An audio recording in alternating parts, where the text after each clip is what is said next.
bike plan. Really, the plan is a transformative opportunity for the city to sort of step back and think about what the city's goals are, what the city's needs are in terms of becoming a more bicycle-friendly city. There's been a lot of positive work that's happened in the city, and this plan really intends to build on that and make it easier for more people to safely and comfortably get around the city using bikes. The plan's really been a community-driven approach. We've had thousands of comments and points of input on the plan, and really it started with the development of a vision and goals at a high level for the city, and then translating that down into more specific recommendations. It's a long-term plan, so I think it can be thought of as kind of the major thoroughfare plan for bicycles for the city, but it includes many opportunities that have the potential to be implemented in the short term to, make some changes to both the bicycle network and also the policies and programs that make Houston a more bike-friendly city. The plan also is intended to serve as a guideline, a guidebook for implementation for the city to think about sort of where do we go from where we are to where we want to be.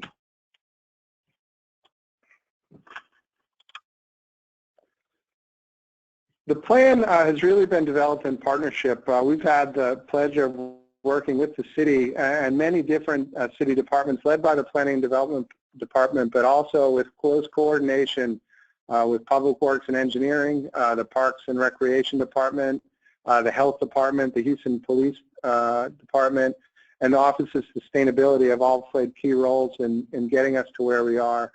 And I think there's also an opportunity to thank the partners on the study who stepped up as funding partners and also in helping engage the community, get the word out, and build feedback on the plan. That includes Bike Houston, who's played a significant role in the plan development, HGAC along with FHWA, TxDOT, and FTA as funding partners, and the Houston Parks Board.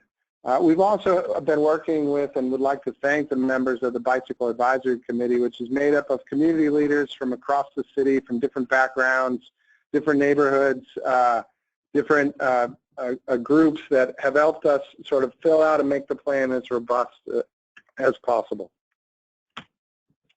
This just captures a little bit of some of the work that has gone in to get the plan today. Like I said, a number of everything from focus groups to interactive online feedback where you could go directly to the website and click on a particular route or location and provide recommendations that you'd like to see the plan address, detailed public meetings, organized rides, and the plan really builds off of those, along with many other plans that have been developed in the region over the past few years, making sure that we're building on work that's already been done.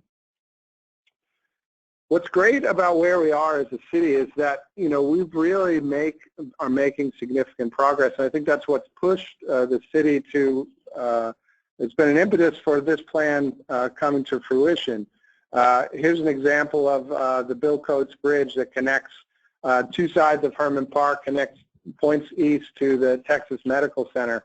And all over the city, we see, there's ribbon cuttings, there's new projects happening in almost every direction. There's projects in more attractive places that are getting people out, wanting to bike, wanting to connect to these areas safely. And so I'll show you just a couple of those as we go through.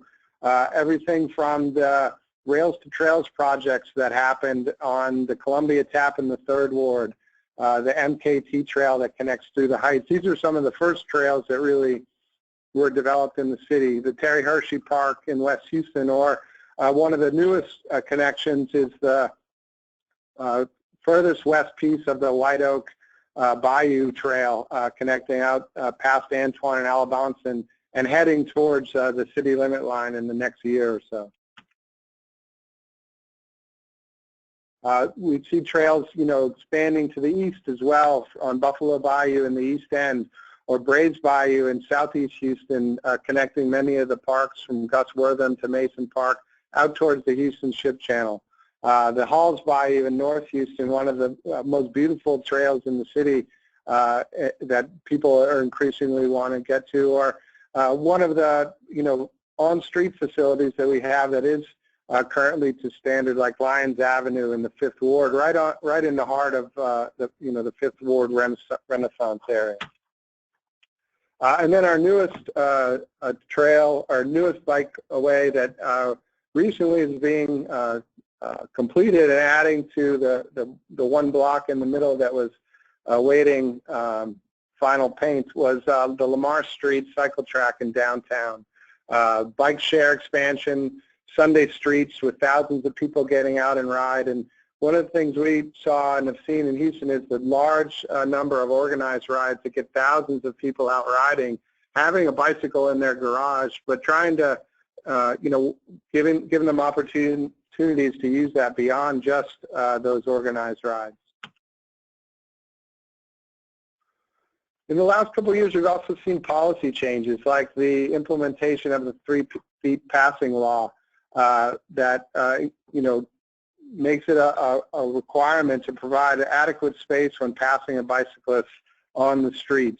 And that's something that City Council adopted in the last couple of years, as well as work from a high-level planning standpoint, everything from Plan Houston, the city's first general plan, that then translates down to the Houston Complete Streets and Transportation Plan, and really thinking about how we develop our streets in a more multimodal way, more context-driven way that account for all users. And the bike plan plays a key role in that overall planning effort, making sure that everything is integrated and works together. And one of the things that we like to show, we don't have great data currently on everywhere that people are riding bikes in Houston. We see some in the commute survey, but where we do see data, and we see outcomes like this, which is not that long ago, Metro added bike racks on all of its buses, and now sees that as one of the fastest growing parts of its ridership, with that having doubled over the last several years, as more and more people are seeing the benefits of integrating bikes and transit in the city to get around. So where we are today, Houston in 2013 was named by the League of American Cyclists a bronze-level bike-friendly city. We're one of 6 cities in the state of Texas that have achieved that bronze-level rating. But that is basically the introductory level rating for a city that says you're moving in the right direction, but clearly identifies significant opportunities to improve in terms of being a bike-friendly city. Austin is the only city in Texas that has been awarded a rating higher than bronze, and that was as a gold-level bike-friendly city in 2015. So lots of great things happening in the city, but we recognize that it is still often a very challenging situation to bike in many places of the city. Now, we've been going for a few minutes. I see that we have a good number of people that have joined in. I want to take just a quick moment to do a quick poll.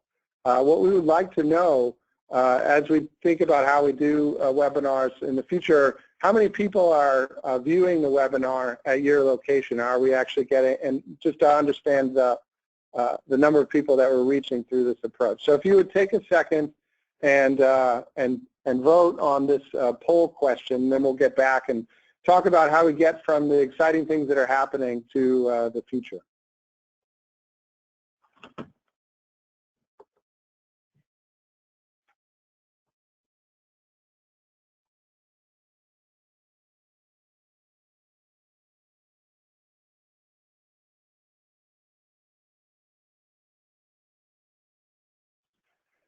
Well, that's great. Thanks so much. I see that we have some people hopefully taking advantage of this webinar at their lunch hour, but we also have a number of people that have gotten together and are watching the webinar in a group. So that's awesome. Thanks for that feedback. So where do we go from here? We recognize that biking can be still quite challenging in many places in the city. We have places like Polk Street in East Downtown where we do have space for an adequate bike lane, but maintenance and conditioning, one of the things we've heard so often is a challenge, rear their head on this particular corridor. Or places like on Antoine where we have a high-speed corridor with a relatively narrow bike lane that make a lot of people end up not using it and riding on the sidewalk. Or Washington Avenue where, people can generally take the lane, but it is not a comfortable place for a large segment of the population who may want to ride along those corridors. And in many places, we have really attractive bike facilities. So take the Texas Medical Center, not that far from Braves Bayou. And actually quite a number of people do ride their bikes in the medical center. It's the highest mode share area of the city.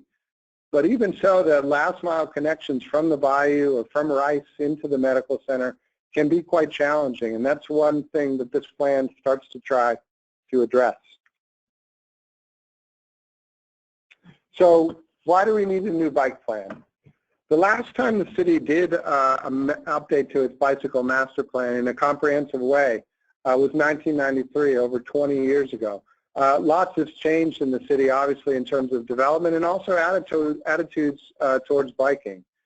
We've had policy changes like the Complete Streets Executive Order that former Mayor Parker issued that spoke about how we would design and think about our streets. We've had Plan Houston set a broad framework for the goals for the city.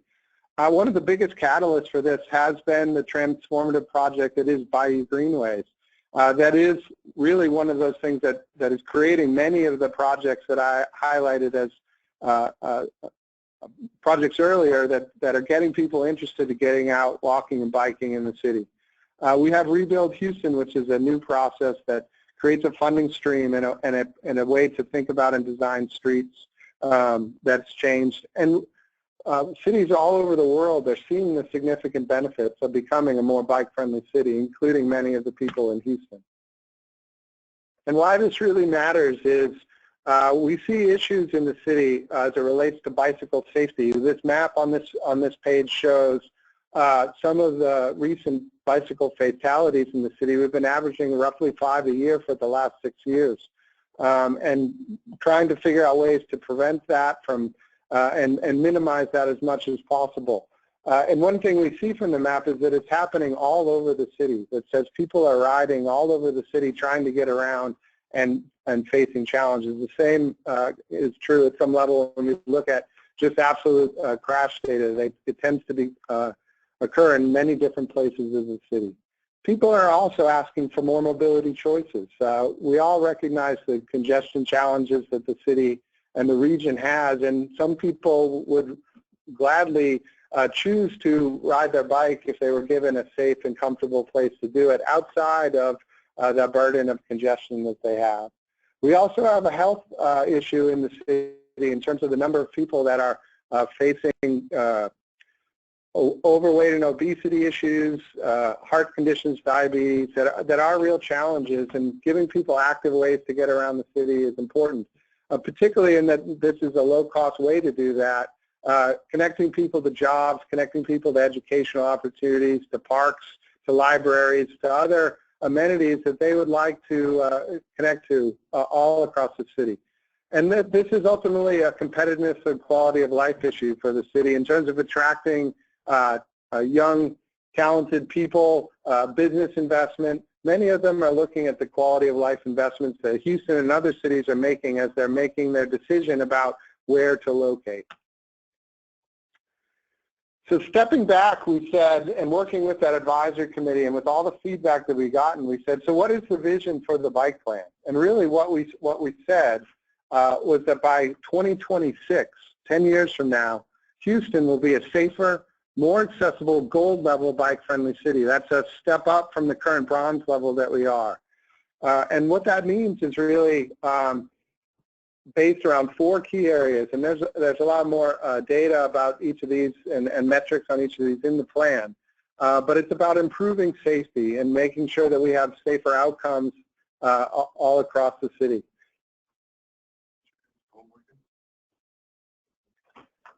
That we have that we're increasing ridership and getting more people out and riding. That we're increasing access, and by that we mean we have comfortable bike facilities all across the city, that it's a citywide plan, and that we're not just developing and maintaining, not just developing bikeways, but that we're also maintaining them.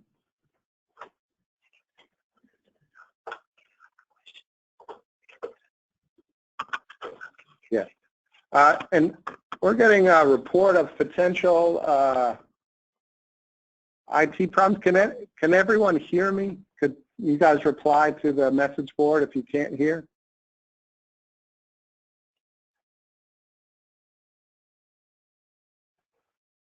You get.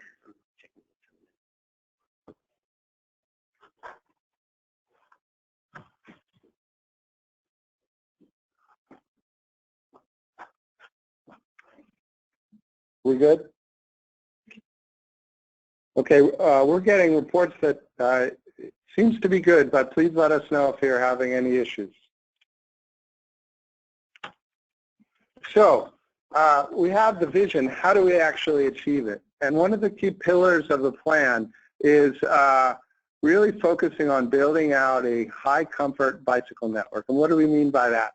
It really means moving from facilities like on the left where we have narrow, challenging maintained bikeways that aren't necessarily going to attract a broad range of cyclists that this plan is focused on, to something more like on the right, where you have dedicated space, often buffered from high-speed traffic, limited intersections, and really thinking about a network that covers all people of all abilities in terms of how they want to move around the city. And so what do we do from a starting point? We built out this criteria, working off some national standards about assessing where we were as a city in terms of our bikeway network and thinking about this idea of level of comfort. And one of the things you'll see all through the plan is there's 3 color codes in terms of different bikeway networks. So I'll start at the bottom. Green bikeway networks, green lines on a map indicate off-street facilities, fully separated from vehicular traffic. Blue tend to be dedicated on-street bike facilities, bike lanes, cycle tracks, separated bikeways. And then the more purple maroon color, these are shared facilities. And one of the things we're looking at is trying to design a network where more of them meet the criteria of 1s and 2s on this table, that in terms of separating people from high-speed traffic, giving them their own space where they need them, minimizing conflicts, making sure we have adequate width facilities to handle the number of people that we hope that come out and bike. So what does that look like? We went ahead and assessed the existing bikeway network in the city. Currently, the city of Houston has about 500 miles of existing bikeways. And you can see there's large parts of the cities that aren't necessarily covered by that, but a large section of the sort of central and west Houston do have existing bikeways. But when we actually assess them and think about those that are in that high comfort bucket, our network starts to look like this. And only about half of our network meets that criteria. I'm just going to go back and forth real quick. So this is our full network, and this is our high comfort network.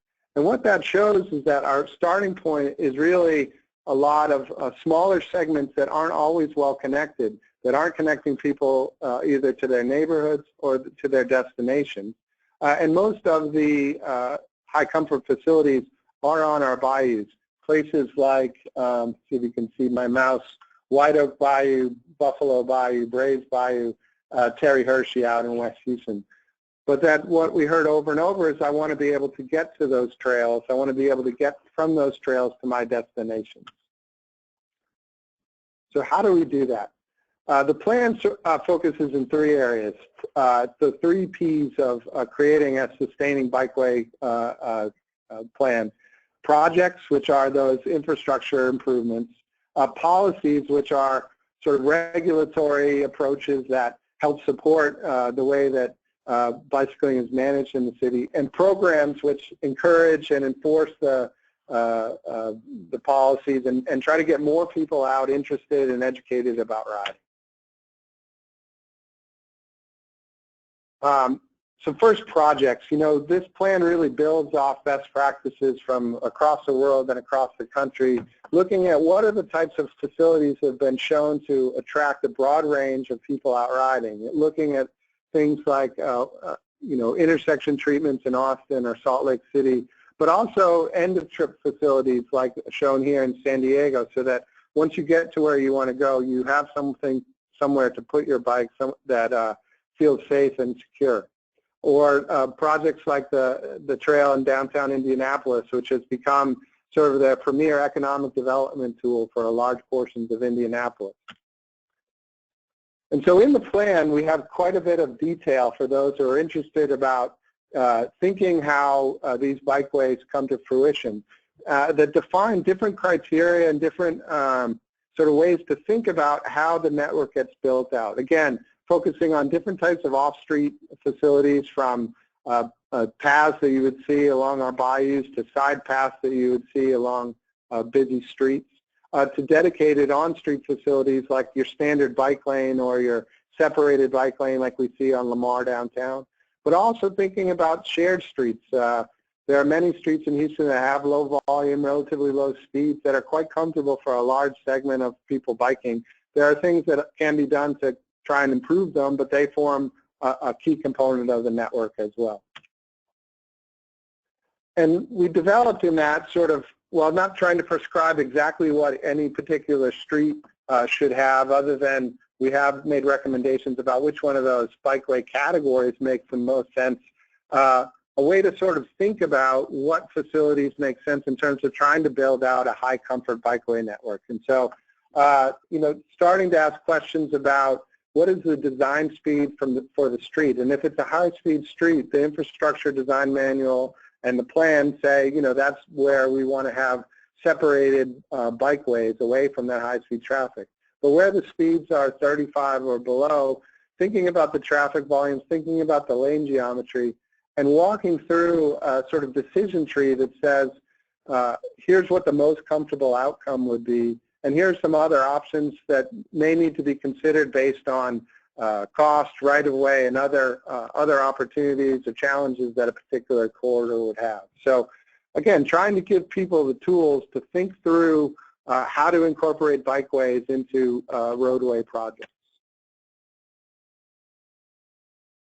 The toolbox also sort of spells out some of these tools specifically, both graphically and then highlighting some specific elements of what would be required, so that as people are thinking about these corridors, what to recommend, what they would like to see, it highlights what some of the options could be.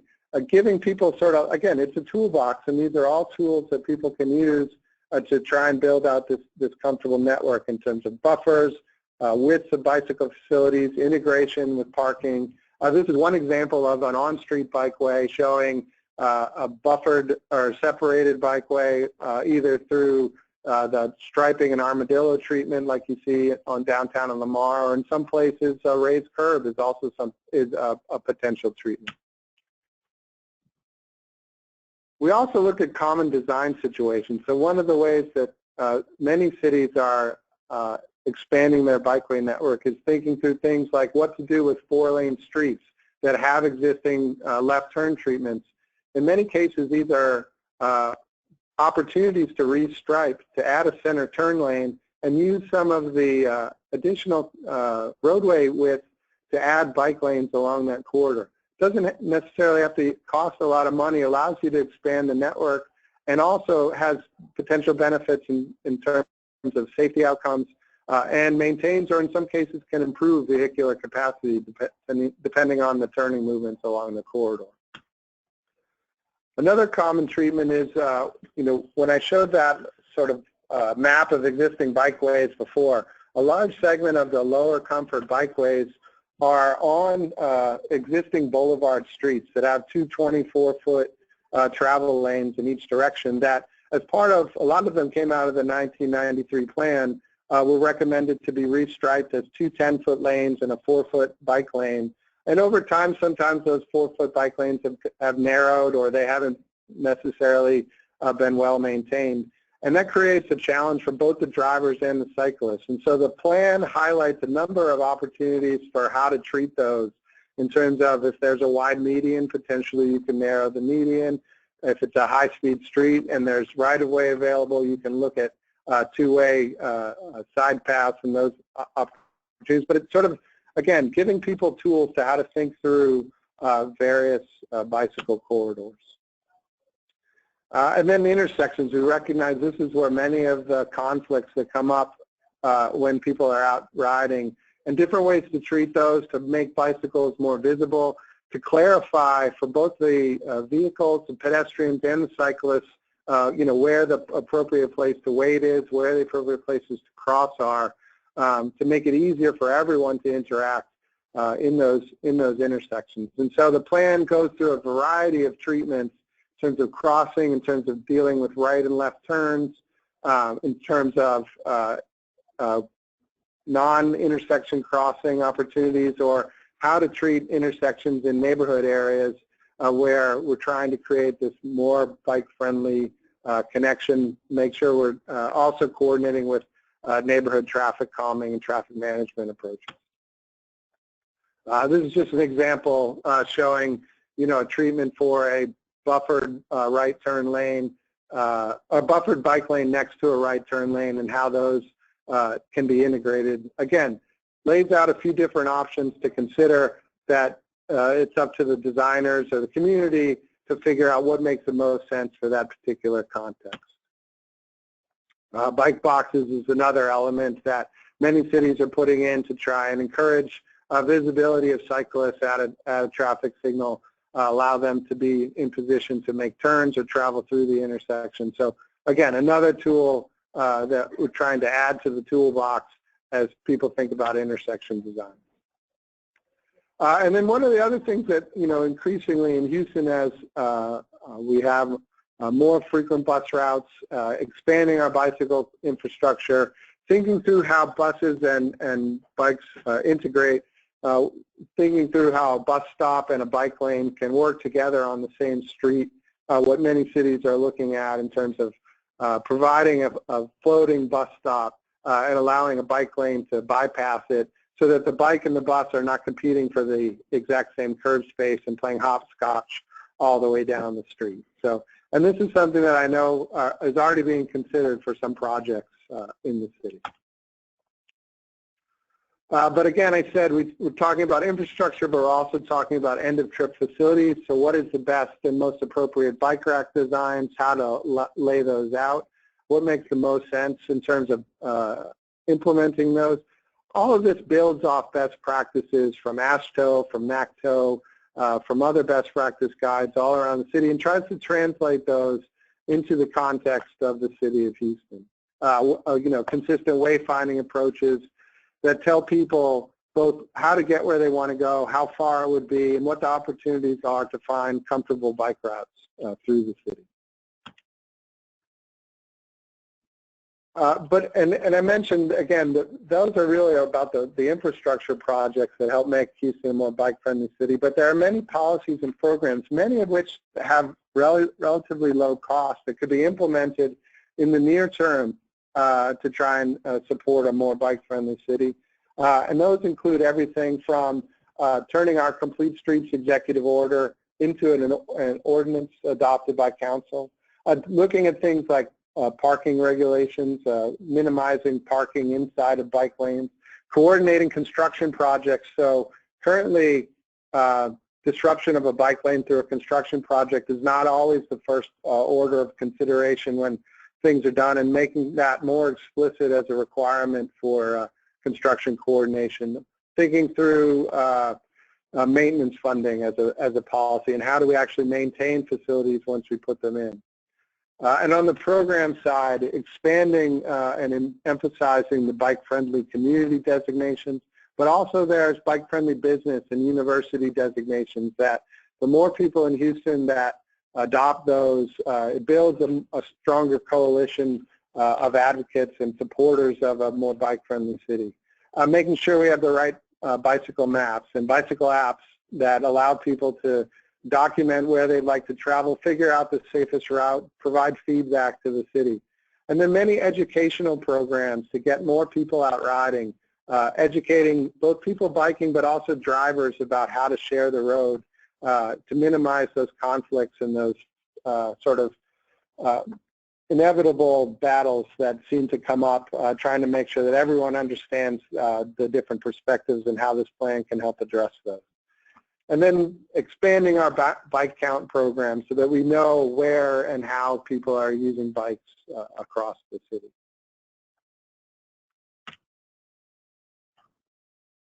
So this is an example. In many cities, as I said, parking in a bike lane is outlawed without having to put in additional signage. Currently in Houston, you need to have a no parking sign adjacent to the bike lane to prohibit parking in that area. Creates conflicts and confusing for many people. And so passing a universal ordinance that said parking in the bike lane is outlawed is one of the recommendations in the plan. I mentioned, imagine if we had 100 bike-friendly businesses. I think right now we have about 5. And what that does in terms of building that strong coalition of community for bike-friendliness. So I talked a lot about sort of the baseline of what's in the toolbox. I'd like to spend a little bit of time now talking about how we see the Bikeway network expanding potentially over time. So we mentioned right now we have about 260 miles of on-street or of comfortable bikeways across the city. It touches a little over a third of the population within a half mile, and just under a half mile, half of all the jobs are located near a comfortable bikeway.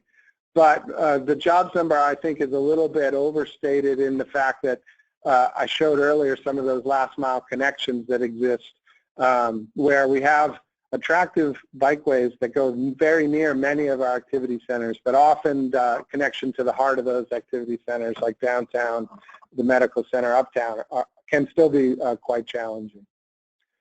But that is our starting point. If we build off of that, what's exciting is, and this number is actually over 121 now, but currently within all of the planning programs, there's about over 120 miles of projects that are currently programmed, and by that I mean they have designated funding. The majorities are the full build-out of the Bayou Greenway 2020 program, but it also includes City of Houston CIP roadway projects, projects being led by management districts and TERSs, and also TxDOT projects. This is an example right here of White Oak Bayou and a new connection through sort of between, right around along I-10. That will be a great connection for anyone into the heart of downtown, connecting ultimately to Buffalo Bayou, and also out to the city limits on the west side. And here's what the network starts to look like when we have that 120 plus miles constructed in the city. You can see that it starts to cover much more of the city, but it still remains largely focused around the bayous. And so, what we did is start to look at what are the things that start to connect those and things that we could do in the relatively short term in terms of opportunities. And so that includes the category of what we call potential short-term projects. This is another 330 miles that have relatively low-cost implementation, primarily through reallocation of existing pavement, using paints and signs, and put in places where we have potential excess lane capacity, on-street parking. These would still require final vetting through the Public Works Department, engineering, and continued community dialogue in some places. But what you can see when you put these, and here's an example, sorry, Polk Street at Scott. This is adjacent to the new light rail line in the East End. Challenging connection for bicyclists passing through this intersection. But by reallocating, repainting it, you can create clarity for both the cyclists and the drivers and kind of clean up that area, make a very comfortable connection through what is currently a challenging intersection. And here's what the network starts to look like when you almost double the comfortable bikeways in the city by adding those 330 miles. We're now at about 3/4 of the population and over 3/4 of the jobs adjacent to one of these comfortable bikeways. And it starts to stitch together, starts to really look more like a network. But there are places that still are kind of isolated in the plan. And so that's where the next level of recommendations start to come in. And that's what we call the key connections. These really stitch together that what's starting to feel like a really strong network. It would make sure that you can get between activity centers, between neighborhoods across the city. These tend to use off-street corridors such as expansion of the utility easements, the drainage easements, and as such are higher cost projects than what was in the previous category due to the fact that they tend to be higher infrastructure requirements and potentially right-of-way needs. And so here it's an additional 86 miles that are, $70 to $110 million estimate to expand those. And this is an example of one of those corridors in Spring Branch where the county has actually already laid down about a mile of asphalt trail along one of the major easements connecting in Spring Branch.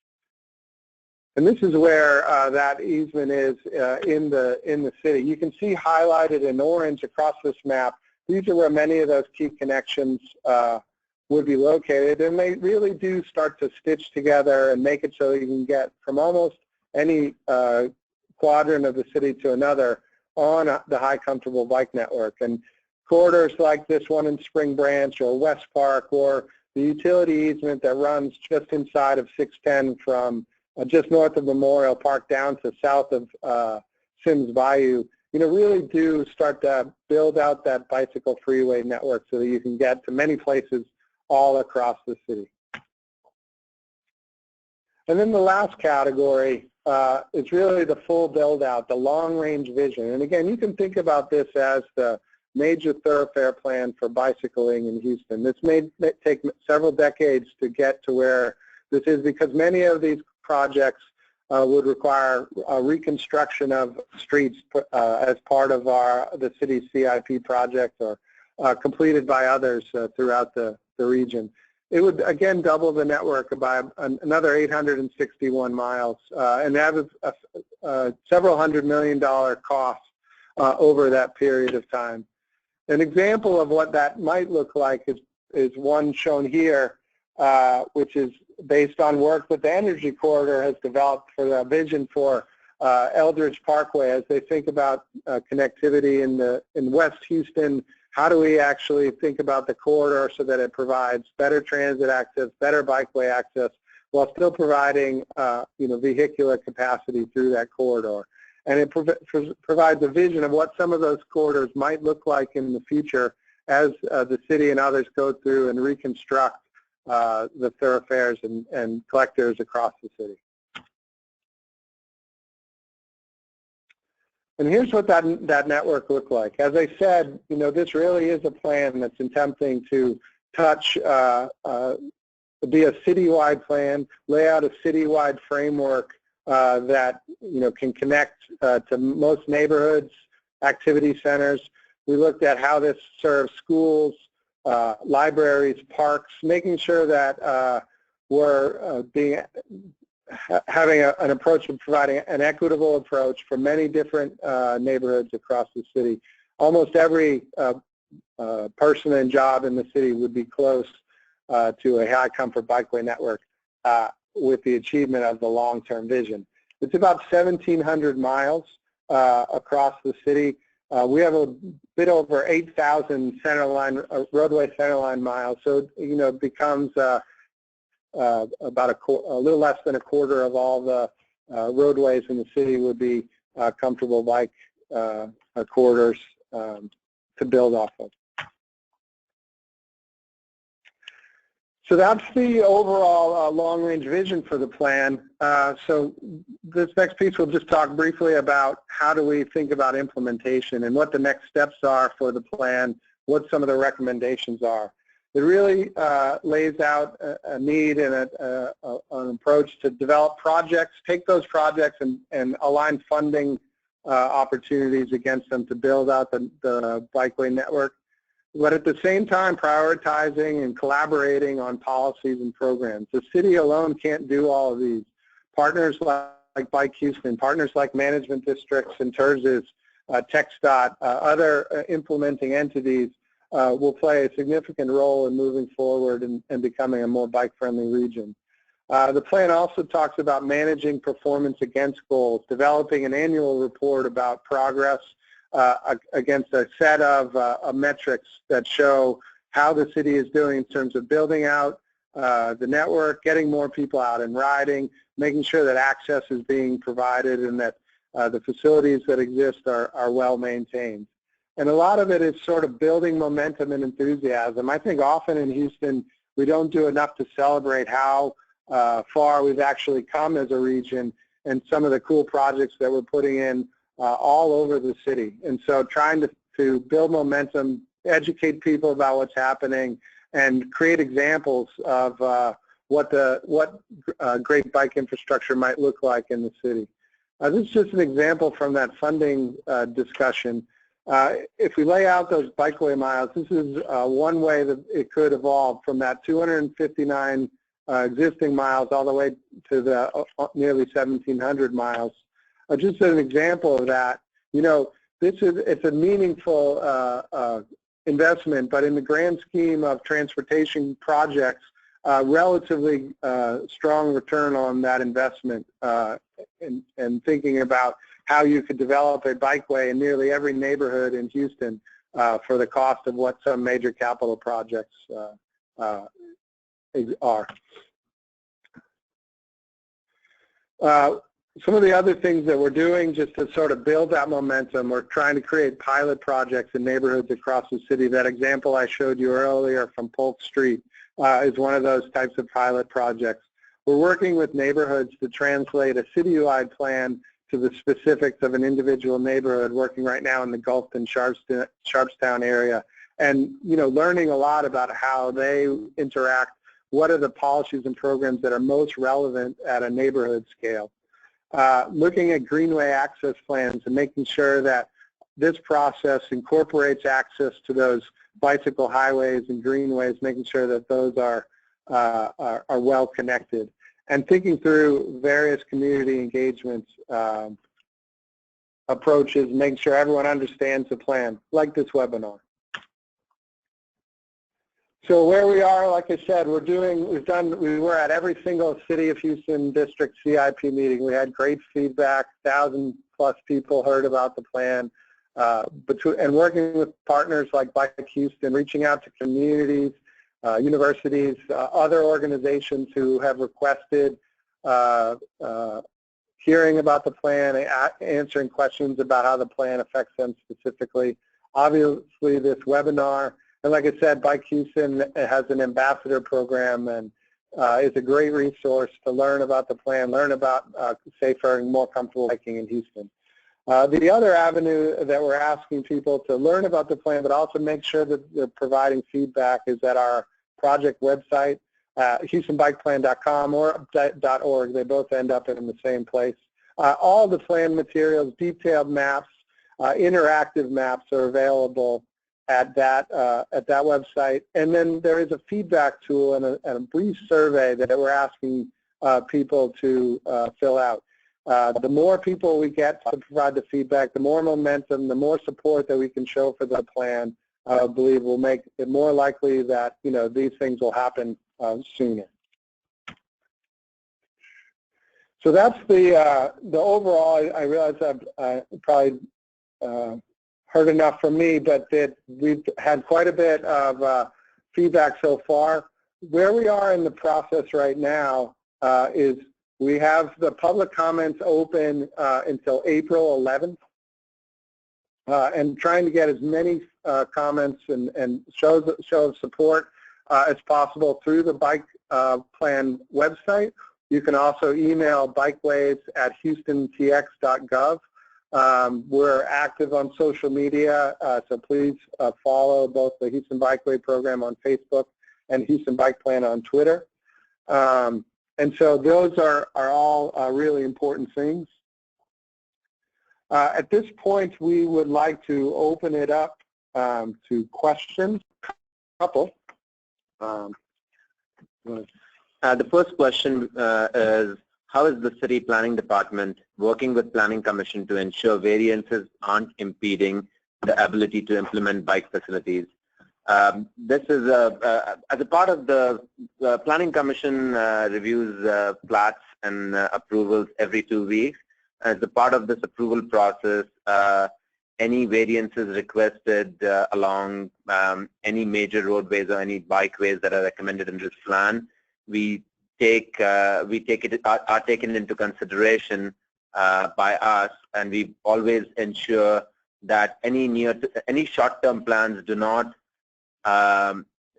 prohibit long-term opportunities of bikeways to be implemented along streets, and that is taken into consideration just because of variance. A number of times what happens is the bikeway does not exist. It may be a future design, it may be a future recommendation. Most of the plats that we deal with do deal with improvements within private property, but we do make sure that we are coordinating with the city engineer's office to ensure that improvements being proposed do not prohibit implementation of the bikeway plan. So one of the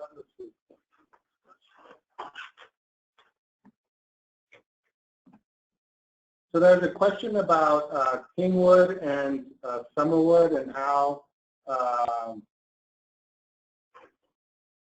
those would connect to the main area of Houston. One of the things that, one of the challenges there is that there is large parts of the outside the city of Houston between Kingwood and the city.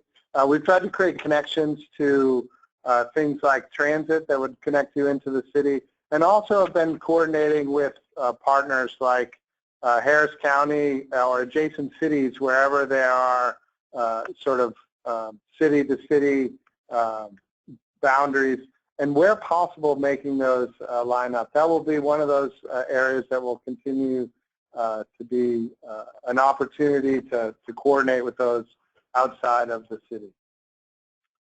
Can you scroll up?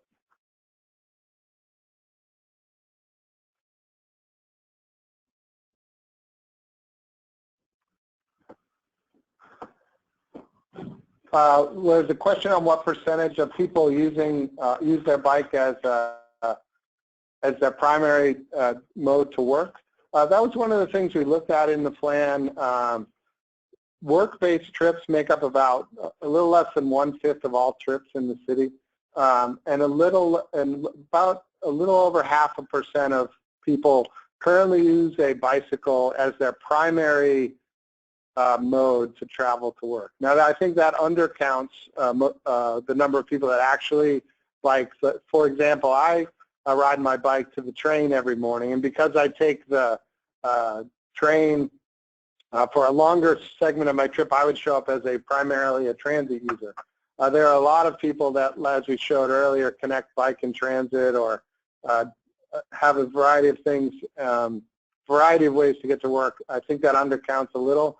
But it is a low percentage relative to what some of our peers are, and one of the goals of the plan is really to get to at least an average of a peer set of cities, which would be 2% or so in the next 5 to 10 years, and hopefully higher than that. The other thing that I would say is that percentage is highly variable across the city. There are parts of the city where 5, 6, 7, 8% of people are biking to work.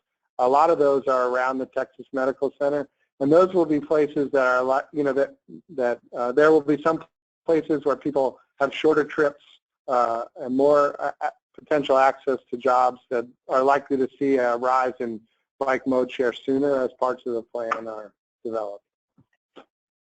There's one question about intersections,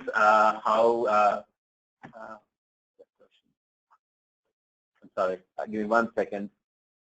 Basically about intersections being congested and access across intersection being a challenge. I think so. Our Public Works and Engineering Department is actively looking as a part of the Rebuild Houston program to better design intersections to allow for safe movement of bicyclists across these intersections. If you go to rebuildhouston.org and look through the public meetings, community meetings section, you can see some of the plans for upcoming reconstruction projects. Shepherd Durham is one of those.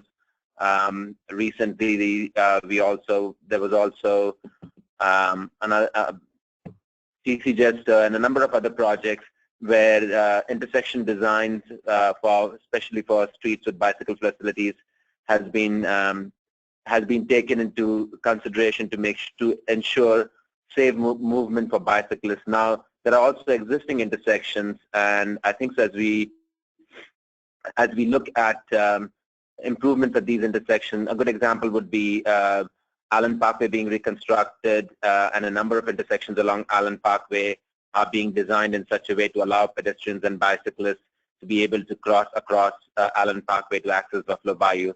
I think so the challenge becomes how do you redo existing intersections where there is no reconstruction project, and as we identify these needs in the future, I think that is something that Public Works and Engineering is actively taking into consideration as a part of their overall improvements program.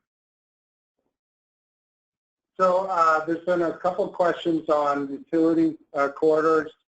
Yes, utility corridors are a key component of the plan. And I think people have also accurately recognized that some of the challenges of those utility corridors will be in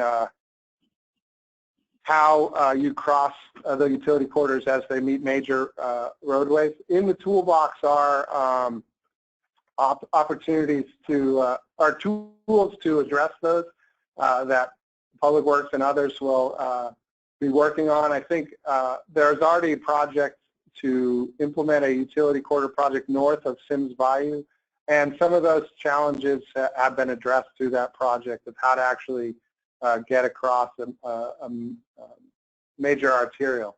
So that will continue to be an important conversation, and thinking through what are the right tools and thinking through what is really a comfortable bikeway network. I think one of the key takeaways and recommendations of the plan is recognizing the need to build out the network in a comfortable way for a broad segment of riders of all skills and abilities. I also see a question. We recognize there is a piece of Braves Bayou that it is now shown on our interactive map as part of Bayou Greenways 2020. It may not have shown up perfectly on our maps in this presentation, but it will be in the next iteration of the plan. And we recognize that that is there. That is connecting sort of Gessner out to Eldridge, and that is part of the Bayou Greenways plan. There is one question about B-cycle extension. My understanding of the best way to expand the B-cycle system, and I'm not speaking here for bike share, Houston Bike Share, but my understanding in discussions with them that the best way to expand the B-cycle system is to look at, is to ensure that there is connectivity to the system. So you cannot really create, it is difficult to operate B-cycle stations when they are spread too far apart from each other. So you really want to ensure that there is a good density of stations in proximity to each other when expanding the B-cycle system. So there was a question about potential B-cycle station at outside 610 at CC Jester Park and Alagonquin. So that was the comment. There was also a couple other comments related to bike-friendly businesses. In the plan, there is recommendations to for the city and others to coordinate with businesses about permitting and providing bike racks, about encouraging more people to ride, about helping businesses understand the benefits of becoming a bike-friendly business, understanding the application process should a company wish to, apply to become bike-friendly, which is a very educational process. We've done it at our firm helps you think about and have a conversation in your business about what it really means to be bike-friendly. And so there is a number of recommendations in the plan about how to make those coordinations happen. There's also a conversation or a question, at least one I see here, about dedicated full-time staff at the City of Houston to focus on these efforts. There is some staff already focused particularly on it. The plan does recognize that relative to some peer cities, there probably is not sufficient staff to meet all the recommendations in the plan, and that's something that is recommended, and as resources allow, I think will continue to be a priority to make sure that someone has the capacity and bandwidth to focus on these issues for the city. The same is true with partners, like having a robust advocacy partner like Bike Houston, and making sure that everyone is doing the thing that they're best at. So some of the educational components may be most useful to be done via Bike Houston, where the city is focusing on other policy efforts in its that are more close to its area of focus. There was a comment about Tom Thompson has made the comment about bike lanes on Post Oak Boulevard, and I think so. Given the limited right of way at this point along Post Oak Boulevard, I think it was decided that we would at least ensure that there is a good amount of pedestrian access along Post Oak Boulevard. I think so. The plan sets the first step as we work with the management districts and some of the businesses in the area. I think so we can improve bicycle access in the Galleria area in the near future. I think so we are taking one step at a time. So there was another question about are we receiving expected level of public input on the plan? We have received some really good input at CIP meetings and through online surveys. We are trying to push additional input in the next couple of weeks through various online and public meetings and other formats, and we hope in the upcoming weeks we'll have additional input on the bike plan. We encourage you all to really share it with your constituents or people you know in your office, and share it with other people in your community to provide us input on the bike plan.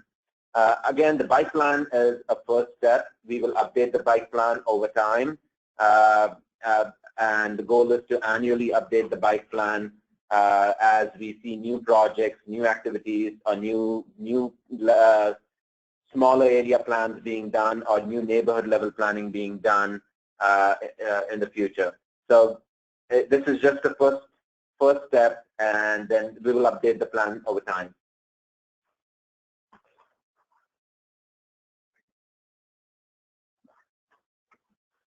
So at that, we've taken up our full hour. This has been really great. Thank you so much for all the questions. We'll try and summarize all those, make sure that